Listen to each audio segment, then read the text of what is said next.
साल 1857। दिल्ली की गलियों में धुआं था और फिजाओं में मौत का सन्नाटा।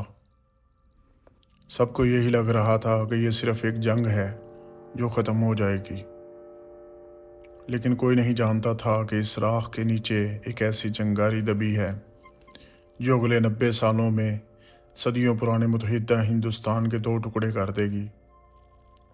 वो क्या बात थी जिसने सदियों पुराने साथ रहने वाले पड़ोसियों को अचानक से अजनबी बना दिया? क्यों सर सैयद अहमद ख़ान जैसा शख्स जो पहले इत्तेहाद का कायल था, वो ये कहने पर मजबूर हो गया कि ये दो कौमें अब कभी एक नहीं हो सकती? क्या ये सिर्फ एक सियासत थी या कोई ऐसा गहरा राज जो मुसलमानों ने पहचान लिया था? ये सिर्फ मज़हब की बात नहीं थी, बल्कि ये जंग थी दो अलग तारीख़ों की। एक कौम का हीरो दूसरी कौम का दुश्मन था। एक का लिबास दूसरे की शनाख्त नहीं था। ये दो कौमी नज़रिया दरअसल एक ऐसी लकीर थी जो ज़मीन पर खींचे जाने से पहले लोगों के दिलों में खींची जा चुकी थी।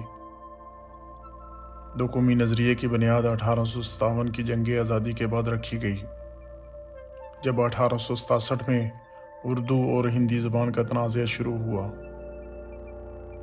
तो सर सैयद अहमद ख़ान ने पहली बार ये अल्फाज कहे कि मुझे यकीन हो गया है कि ये दोनों कौमें कभी किसी काम में दिल से शरीक नहीं हो सकती।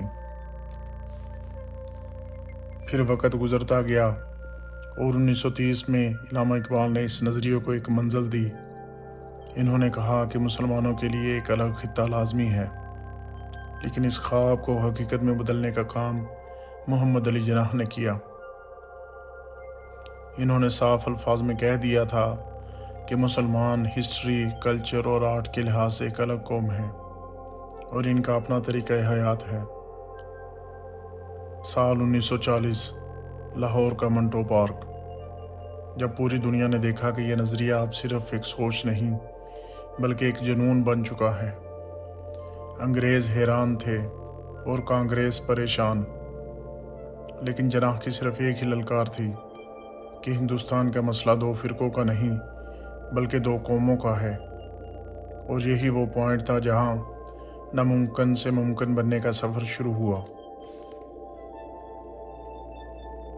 इस नज़रिए ने साबित किया कि मुसलमान सदियों साथ रहने के बावजूद अपनी पहचान नहीं भूले, और सिर्फ 7 साल बाद 14 अगस्त 1947 को इस नज़रिए ने दुनिया के नक्शे पर पाकिस्तान का वजूद कायम किया। आज हम आज़ाद फ़िज़ाओं में सांस ले रहे हैं तो सिर्फ इसलिए क्योंकि हमारे बुज़ुर्गों ने इस दो कौमी नज़रिए को समझा और इस पर कायम रहे। लेकिन क्या ये नज़रिया आज भी ज़िंदा है? क्या 1947 में जो लकीर खींची गई वो सिर्फ ज़मीन पर थी या हमारी सोच में आज भी मौजूद है? इस सवाल का जवाब आज के हालात में छुपा है। सोचिए ज़रूर।